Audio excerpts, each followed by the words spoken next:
오늘 이 새벽에 하나님께서 저희에게 주시는 말씀은 예레미야 31장 10절부터 20절까지의 말씀입니다. 예레미야 31장 10절부터 20절까지의 말씀을 제가 받들어 봉독하겠습니다. 이방인들이여, 너희는 여호와의 말씀을 듣고 먼 섬에 전파하여 이르기를, 이스라엘을 흩으신 자가 그를 모으시고 목자가 그 양떼에게 행함같이 그를 지키시리로다. 여호와께서 야곱을 구원하시되 그들보다 강한 자의 손에서 속량하셨으니 그들이 와서 시온의 높은 곳에서 찬송하며 여호와의 복 곧 곡식과 새 포도주와 기름과 어린 양의 떼와 소의 떼를 얻고 크게 기뻐하리라. 그 심령은 물된 동산 같겠고 다시는 근심이 없으리로다 할지어다. 그때의 처녀는 춤추며 즐거워하겠고 청년과 노인은 함께 즐거워하리니 내가 그들의 슬픔을 돌려서 즐겁게 하며 그들을 위로하여 그들의 근심으로부터 기쁨을 얻게 할 것임이라. 내가 기름으로 제사장들의 마음을 흡족하게 하며 내 복으로 내 백성을 만족하게 하리라. 여호와의 말씀이니라. 여호와께서 이와 같이 말씀하시니라. 라마에서 슬퍼하며 통곡하는 소리가 들리니 라헬이 그 자식 때문에 애곡하는 것이라. 그가 자식이 없어져서 위로받기를 거절하는도다. 여호와께서 이와 같이 말씀하시니라. 내 울음소리와 내 눈물을 멈추어라. 내 일에 삭슬 받을 것인즉 그들이 그의 대적의 땅에서 돌아오리라. 여호와의 말씀이니라. 너희 장래에 소망이 있을 것이라. 너희 자녀가 자기들의 지경으로 돌아오리라. 여호와의 말씀이니라. 에브라임이 스스로 탄식함을 내가 분명히 들었노니 주께서 나를 징벌하심에 멍에 익숙하지 못한 송아지 같은 내가 징벌을 받았나이다. 주는 나의 하나님 여호와이시니 나를 이끌어 돌이키소서. 그리하시면 내가 돌아오겠나이다. 내가 돌이킨 후에 뉘우쳤고 내가 교훈을 받은 후에 내 볼기를 쳤사오니 이는 어렸을 때에 치욕을 짐으로 부끄럽고 욕됨이니이다 하도다. 에브라임은 나의 사랑하는 아들 기뻐하는 자식이 아니냐. 내가 그를 책망하여 말할 때마다 깊이 생각하노라. 그러므로 그를 위하여 내 창자가 들끓으니 내가 반드시 그를 불쌍히 여기리라. 여호와의 말씀이니라. 아멘.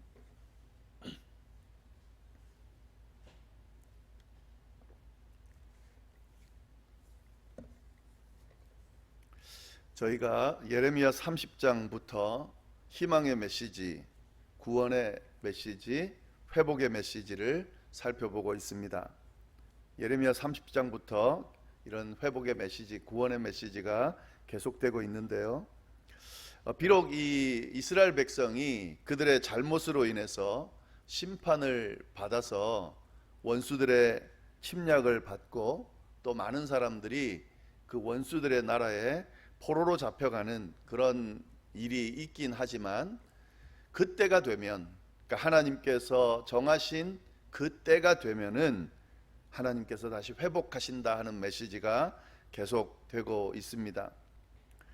포로로 잡혀갔던 이들이 다시 고향으로 돌아오게 될 거다라고 하는 메시지, 그리고 고향으로 돌아와서 다시 그 나라에서 자기의 땅에서 정착하고 다시 그 나라를 세우게 될 거다라고 하는 그런 메시지가 지금 계속되고 있습니다.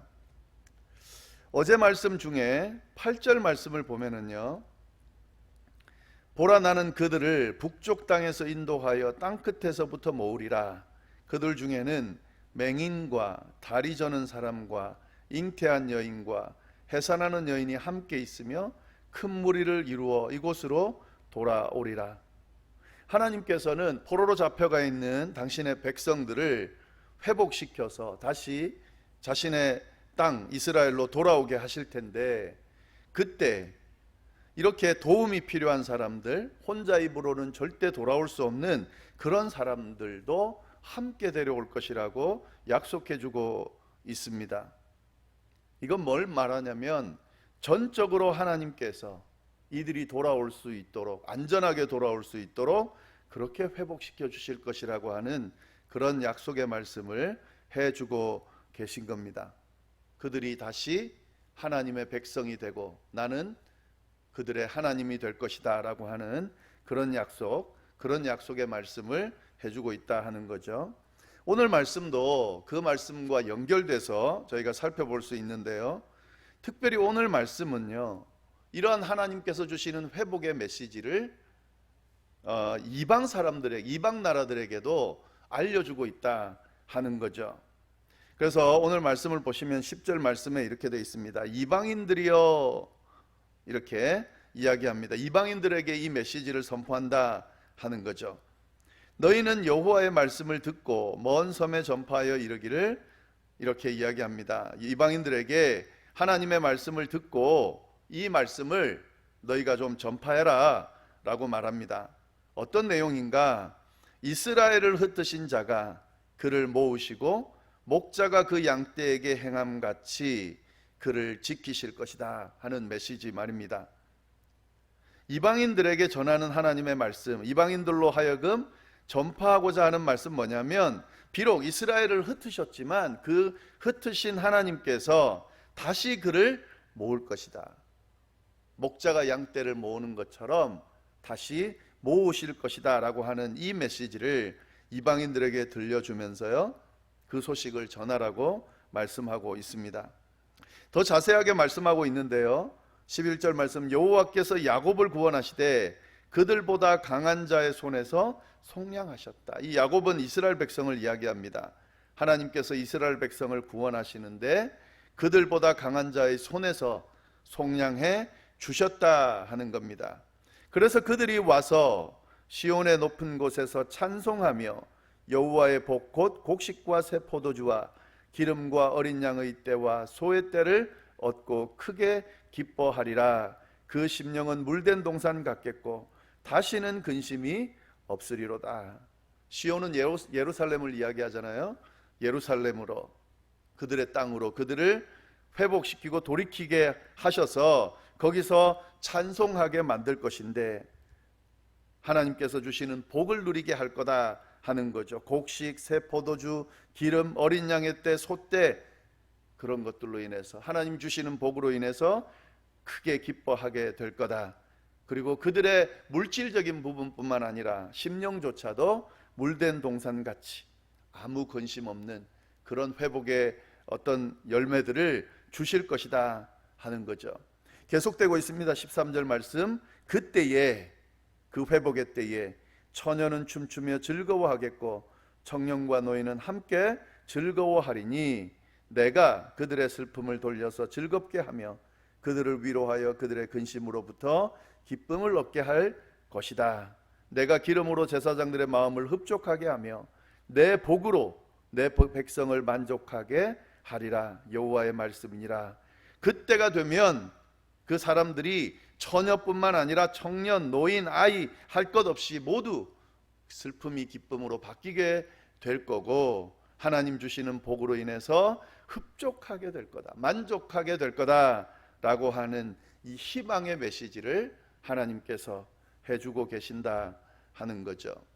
이 예레미야 말씀, 특별히 예언서의 말씀들을 볼 때에 이 심판의 말씀과 아울러 이 희망의 메시지를 볼 수 있어야 합니다. 이것이 바로 하나님의 마음이기 때문에 그렇습니다. 비록 그들의 잘못으로 인하여 심판을 하시지만 그 심판하시는 대상은 하나님의 자녀들입니다. 하나님의 백성들입니다. 하나님의 백성, 하나님의 자녀를 하나님께서는 버리지 않으신다 하는 거죠. 심판하시지만 그 심판은 그들을 사랑하셔서 하시는 심판이다 라는 사실을 오늘 말씀을 통해서 저희가 잘 볼 수 있어야 합니다. 이런 회복의 메시지가 주어지는데요, 이 예레미야는 어떤 말씀을 또 하나님으로부터 받아서 전하냐면요, 이런 회복의 메시지가 어떤 것과 같은지 예를 들어서 두 가지의 예를 들어서요 설명해 주고 있습니다. 라헬의 예, 또 에브라임의 예를 들었어요. 라헬이 했던 그 애곡, 원망, 또 탄식, 그런 눈물, 이런 것에 대한 하나님께서 어떻게 위로하셨는지, 또 에브라임의 탄식을 하나님께서 어떻게 응답하시는지 예를 들면서요 이 메시지, 희망의 메시지를 더 강력하게 해주고 있습니다. 먼저 15절부터 17절을 보시면은요 라헬의 예를 들면서 이 희망의 메시지를 이야기하는데 어떤 메시지인지 한번 보겠습니다. 여호와께서 이와 같이 말씀하시니라. 라마에서 슬퍼하며 통곡하는 소리가 들린다. 근데 그 통곡하는 소리가 뭐냐면 라헬의 통곡이다. 라헬이 그 자식 때문에 애곡하는 것이다. 그가 자식이 없어져서 위로받기를 거절하였다 하는 거죠. 지금 이스라엘 백성들이 당하고 있는 이 심판의 결과, 슬픔의 모습은 마치 라헬이 애곡하는 것과 같다 하는 거죠. 여러분 다 아시겠지만 제가 좀 설명을 다시 한번 드리면은요, 이 라헬은 야곱의 아내입니다. 둘째 아내죠. 그의 언니 레아가 첫째고요, 라헬이 둘째죠. 근데 야곱은 라헬을 사랑했습니다. 근데 안타깝게도 이 사랑하는 라헬이, 야곱이 사랑하는 라헬이 아이를 낳지를 못했습니다.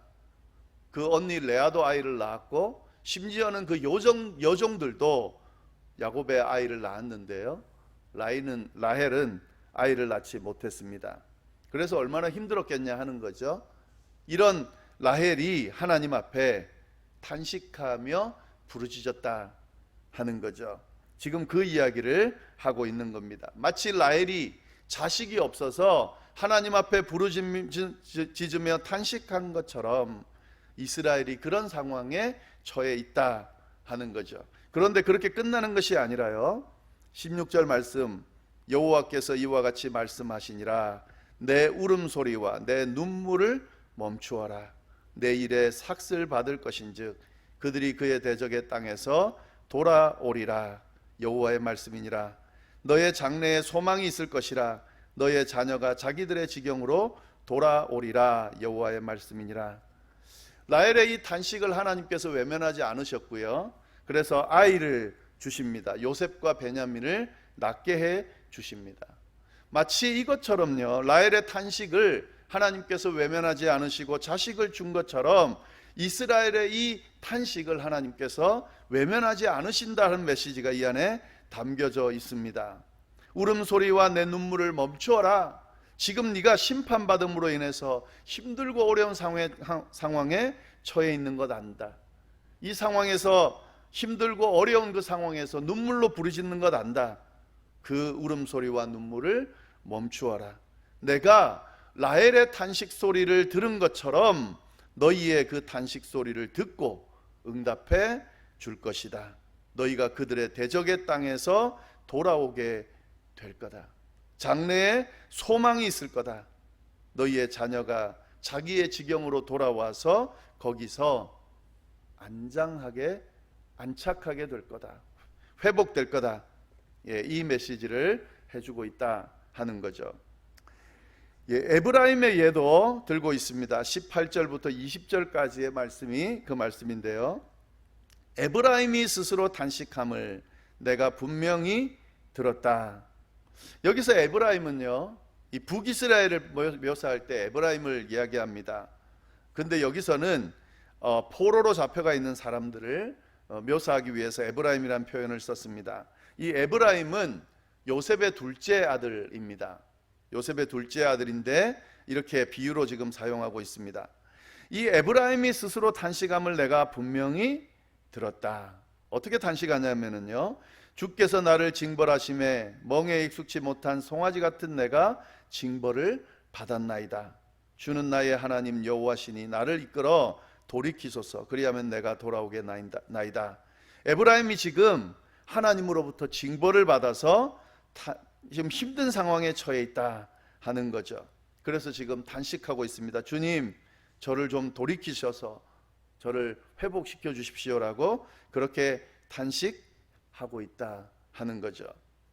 그런데 그렇게 단식하는 중에 에브라임이 19절 보시면은요, 내가 돌이킨 후에 뉘우쳤다. 회개하며 돌아오게 됐다 하는 거죠. 내가 교훈을 받은 후에, 하나님의 교훈을 받은 후에 내 볼기를 쳤사오니 이는 어렸을 때의 치욕을 짐으로 부끄럽고 욕됨이니이다 하고, 그러니까 하나님으로부터 교훈을 받고 회개하고 돌아와서 돌이켜 보니까 예전의 그 모습, 하나님께 불순종하던 그 모습이 참 부끄러워서, 볼기는 허벅지죠. 허벅지를 치면서 그렇게 부끄러워하면서 후회했다 하는 이야기죠. 그런데 20절 말씀, 이 모습을 보면서요, 하나님께서 어떻게 하시냐면 나의 사랑하는 아들 기뻐하는 자식이 아니냐, 내가 그를 책망하여 말할 때마다 깊이 생각하노라. 그러므로 그를 위하여 내 창자가 들끓었으니 내가 반드시 그를 불쌍히 여기리라. 여호와의 말씀이니라. 에브라임의 단식 소리를 하나님께서 들으시면서 이렇게 응답하고 계신다 하는 거죠. 너는 나의 사랑하는 아들이 아니냐, 내가 너를 책망하면서 깊이 생각했다. 무슨 말이냐면 이 에브라임의 잘못으로 인해서 내가 심판하고 책망하지만 그때 내가 깊이 생각했다, 안타까워했다, 마음 아파했다 하는 거죠. 내 창자가 들끓을 정도로 내가 마음 아파했다. 그러면서 결론이 뭡니까? 내가 내 아들, 내 사랑하는 아들 에브라임을 반드시 불쌍히 여기리라, 회복시켜 줄 거다 하는 메시지가 나와 있는 거죠. 네, 오늘 말씀, 이 희망의 메시지가 바로 하나님의 마음입니다. 하나님께서는 잘못한 것에 대해서 그냥 넘어가실 수 있는 분이 아닙니다. 공의의 하나님이시기 때문에 반드시 심판하십니다. 그것이 하나님의 백성, 하나님의 자녀들일지라도 하나님께서는 그 잘못에 대해서 심판하십니다. 그러나 그 심판은 그들을 완전히 없애서 멸망시키기 위함이 아니고요, 사랑하는 자를 회복시키기 위한, 다시 이렇게 세우기 위한, 더 바르게 성장시키기 위한 심판이다 하는 사실을 오늘 말씀이 분명히 이야기해 주고 있습니다. 하나님께서는 사랑하는 자녀를, 당신의 백성을 반드시 회복시켜 주십니다. 그들의 탄식 소리를 들으시고 그 탄식 소리에 귀 기울이시며 응답해 주십니다. 함께 아파하시며 함께 그 마음을 공감하시며 회복시켜 주십니다. 이 말씀은 오늘날에도 동일하게 적용됩니다. 우리가 신앙생활 해 나가는 동안 우리가 행하는 많은 잘못들, 연약하고 부족한 모습으로 나오는 그런 어떤 결과들에 대해서 하나님께서 분명히 책망하시고 그에 대한 심판을 하시지만 그 마음은 우리를 멸망시키기 위함이 아니라 회복시키기 위한 것이라는 사실을 우리가 깨달을 필요가 있습니다. 그리고 어떤 힘든 상황 가운데서도, 어떤 어려운 상황 가운데서도, 심지어는 하나님이 야속하게 느껴지는 그런 상황 가운데서도 하나님은 나를 사랑하시고 나를 붙드시고 나를 회복시키기를 원하신다는 사실을 믿고 붙들 수 있게 되는 것이 바로 신앙인의 모습이고 우리의 자세다 하는 사실, 오늘 말씀이 분명히 이야기해 주고 있습니다. 오늘 주어진 이 말씀 잘 다시 한번 묵상하시면서 하나님께서 주시는 귀한 음성을 다 들으실 수 있기를 간절히 바랍니다. 기도하겠습니다. 하나님 아버지, 오늘 또 귀한 말씀을 통하여 하나님의 음성을 들려주시니 참으로 감사를 드립니다. 이스라엘 백성들을 향하여 하나님께서 하신 이 약속의 말씀, 구원과 회복의 말씀, 희망의 말씀, 하나님 오늘 저희들에게 해주시는 말씀임을 주님 저희가 알고 아멘으로 받습니다. 하나님, 저희가 살아갈 때에 또 신앙생활 해나갈 때에 때로는 힘들고 어려운 시간들이 우리에게 주어지고 우리들의 잘못으로 또 아니면 다른 사람들의 잘못으로 또 때로는 연단의 시간으로 우리에게 힘들고 어려운 시간들이 주어지지만 그때 하나님께서 우리를 버리신 것이 아니라 도리어 더 안타까운 마음으로 우리를 바라보시며 우리의 탄식 소리에 귀 기울인다는 사실을 오늘 말씀을 통해 다시 듣게 되었사오니 하나님, 이 하나님의 마음을 저희가 다시 헤아릴 수 있게 하여 주시고 어떤 상황 가운데서도 이 하나님의 마음을 바라보면서 이 하나님의 약속을 바라보면서 그 하나님만 바라보고 자리를 잘 지키고 그 시간들을 인내하며 잘 이겨낼 수 있도록 주여 인도하여 주옵소서. 그때가 되면 반드시 회복될 것이오니 하나님, 그 희망을 저버리지 않고 오늘 주어진 우리의 길을 걸어갈 수 있도록 인도하여 주옵소서. 함께하여 주시기를 간절히 바라고 살아계신 예수님의 이름으로 기도드립니다. 아멘.